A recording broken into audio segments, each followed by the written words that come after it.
Premier livre de Samuel, chapitre 22. David partit de là et se sauva dans la caverne d'Adullam. Ses frères et toute la maison de son père l'apprirent, et ils descendirent vers lui. Tous ceux qui se trouvaient dans la détresse, qui avaient des créanciers ou qui étaient mécontents, se rassemblèrent auprès de lui, et il devint leur chef. Ainsi se joignirent à lui environ 400 hommes. De là, David s'en alla à Mitzpé, dans le pays de Moab. Il dit au roi de Moab, « Permets, je te prie, à mon père et à ma mère, de se retirer chez vous, jusqu'à ce que je sache ce que Dieu fera de moi. » Et il les conduisit devant le roi de Moab, et ils demeurèrent avec lui tout le temps que David fut dans la forteresse.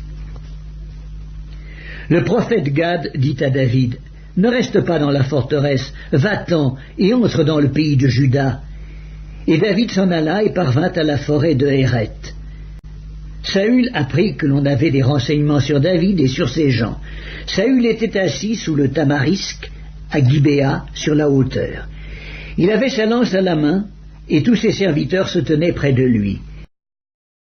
Et Saül dit à ses serviteurs qui se tenaient près de lui, « Écoutez, Benjamites, le fils d'Isaïe vous donnera-t-il à tous des champs et des vignes? Fera-t-il de vous tous des chefs de 1000 et des chefs de 100? Sinon, pourquoi avez-vous tous conspiré contre moi, et n'y a-t-il personne qui m'informe de l'alliance de mon fils avec le fils d'Isaïe? Pourquoi n'y a-t-il personne de vous qui souffre à mon sujet, et qui m'avertisse que mon fils a soulevé mon serviteur contre moi, afin qu'il me dressât des embûches, comme il le fait aujourd'hui? » Doeg, l'Édomite, qui se trouvait aussi parmi les serviteurs de Saül, répondit, « J'ai vu le fils d'Isaïe venir à Nob auprès d'Akimélec, fils d'Akitub. Akimélec a consulté pour lui l'Éternel. Il lui a donné des vivres et il lui a remis l'épée de Goliath, le Philistin. » Le roi envoya chercher Akimélec, fils d'Akitub, le sacrificateur, et toute la maison de son père, les sacrificateurs qui étaient à Nob. Ils se rendirent tous vers le roi. Saül dit, « Écoute, fils d'Akitub. » Il répondit, « Me voici, mon seigneur. » Saül lui dit, « Pourquoi avez-vous conspiré contre moi, toi et le fils d'Isaïe? Pourquoi lui as-tu donné du pain et une épée, et as-tu consulté Dieu pour lui, afin qu'il s'élevât contre moi et me dressât des embûches, comme il le fait aujourd'hui? » Akimélec répondit au roi, « Lequel d'entre tous tes serviteurs peut être comparé au fidèle David, gendre du roi, dévoué à ses ordres et honoré dans ta maison? Est-ce d'aujourd'hui que j'ai commencé à consulter Dieu pour lui? Loin de moi.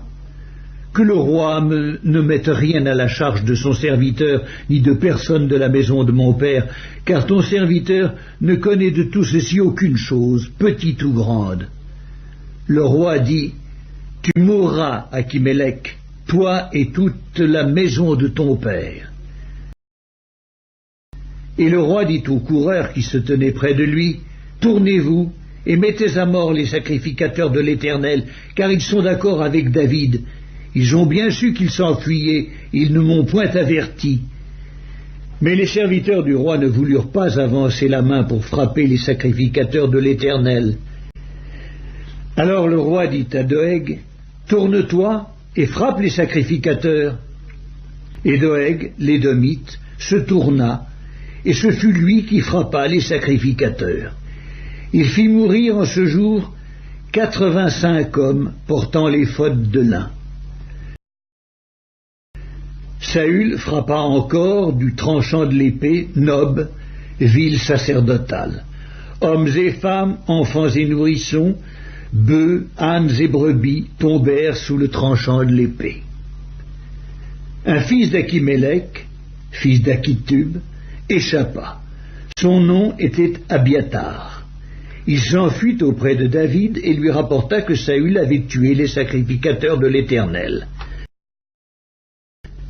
David dit à Abiatar, J'ai bien pensé ce jour même que Doeg l'édomite, se trouvant là, ne manquerait pas d'informer Saül. C'est moi qui suis cause de la mort de toutes les personnes de la maison de ton père. Reste avec moi, ne crains rien, car celui qui cherche ma vie cherche la tienne. Près de moi, tu seras bien gardé.